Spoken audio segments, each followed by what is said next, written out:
So we've got some breaking news. Watch this story now. This could be significant. Happening right now from the Oval Office back to Jerusalem. President Donald Trump just announcing that Sudan will start to normalize ties with Israel, making it the third Arab state in a matter of months to do so. Also just crossing on the wires now, Benjamin Netanyahu is talking about the circle of peace throughout the Arab world. He's talking about expanding the circle of peace.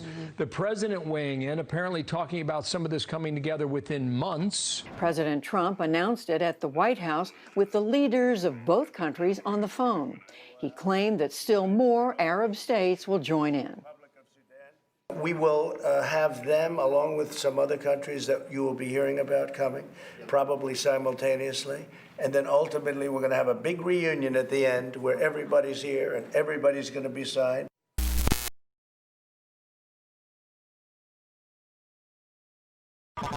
There will be no separate peace between Israel and the Arab world. I want to make that very clear to all of you. I can tell you that, reaffirmed even in the last week as I have talked to leaders of the Arab community. There will be no advance and separate peace with the Arab world without the Palestinian process and Palestinian peace. Everybody needs to understand that. That is a hard reality.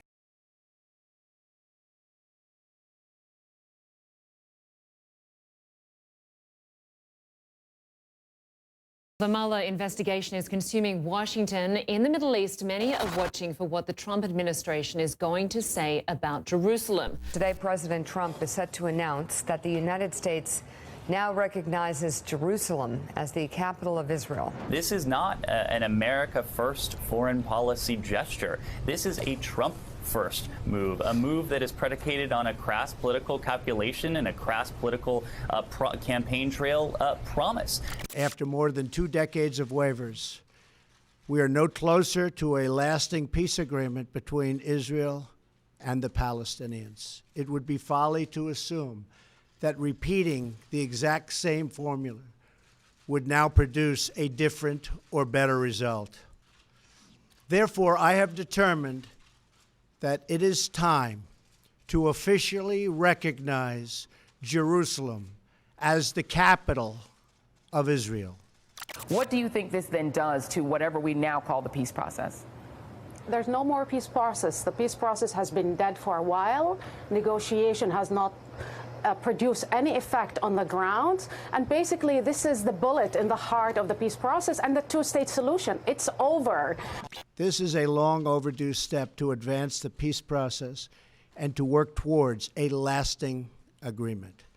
Nearly every former U.S. ambassador to Israel disagrees with what was just done. Well, I was one of those former ambassadors. For most people, I think it's clear that this makes the situation in the region much more complicated, much more difficult to work through. It's hard to see how this advances Israel's security or the safety of the United States or the region, which is what we should be focused on. Yeah, it's the image in my mind is the president is this massive drunk bull and the world is a china shop. This to me seems to have more in terms of public diplomacy implications than practical implications, just because he's actually signing another 6-month waiver to keep the embassy in Tel Aviv. I am also directing the State Department to begin preparation to move the American embassy from Tel Aviv to Jerusalem. Why make this concession now? I would say this is atrocious negotiating behavior by President Trump. Israel is a sovereign nation with the right, like every other sovereign nation, to determine its own capital. Acknowledging this is a fact is a necessary condition for achieving peace. Other than the president saying officially, there's part of me, explain what really actually changed today and what really actually changes over the next 5 years, frankly, I think 10 years before they even break ground. Next week, we will finally open the American embassy in Jerusalem.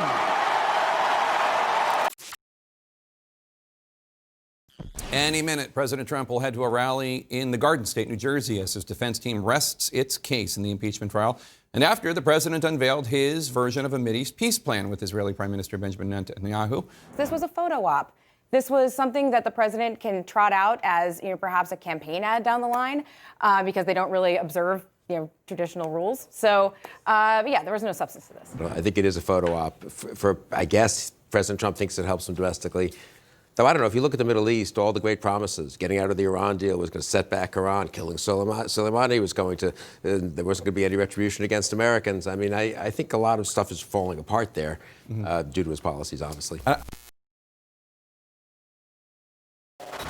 And it would seem as if a diplomatic breakthrough has happened. Israel and the United Arab Emirates have normalized ties. The US president and his advisers recently met the leaders of Kosovo and Serbia to discuss a potential end to a political stoush decades after their bloody conflict. But can President Trump really succeed where many others have failed? I'm pleased to announce a truly historic commitment.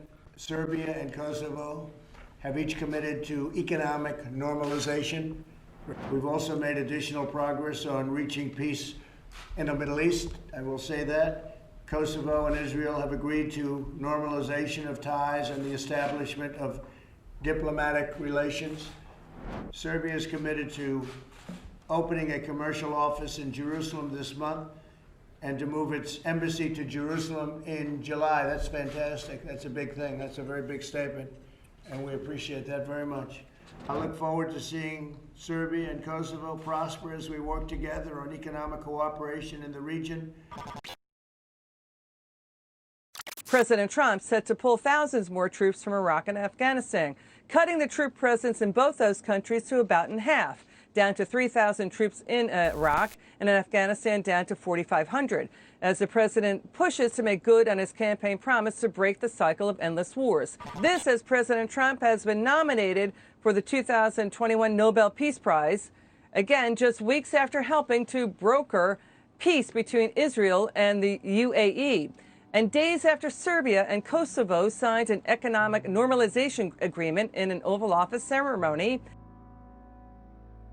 This news breaking today, the president possibly brokering a peace deal now between Israel and Bahrain after the peace deal with Israel and the UAE.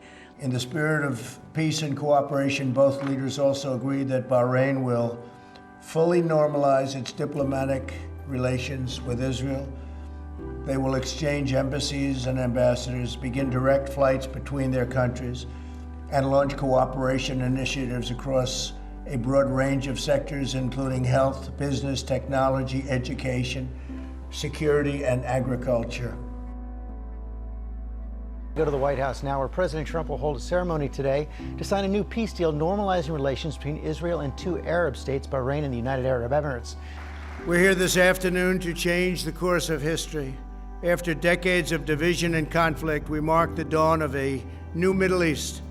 Thanks to the great courage of the leaders of these three countries, we take a major stride toward a future in which people of all faiths and backgrounds live together in peace and prosperity.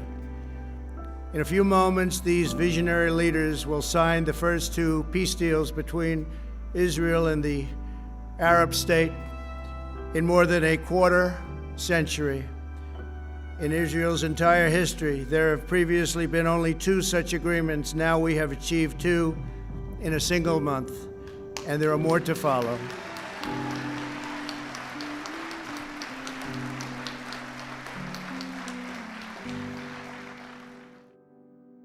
President Trump has announced today that Sudan will begin normalized relations and ties with Israel, making it the third Arab state to do so as part of U.S. brokered deals in the run-up to Election Day. Remember, just a few short weeks ago, it was the United Arab Emirates and Bahrain and the Abraham Accords signing at the White House. And now, add Sudan to the list.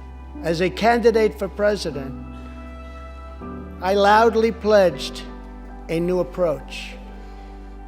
Great nations do not fight endless wars.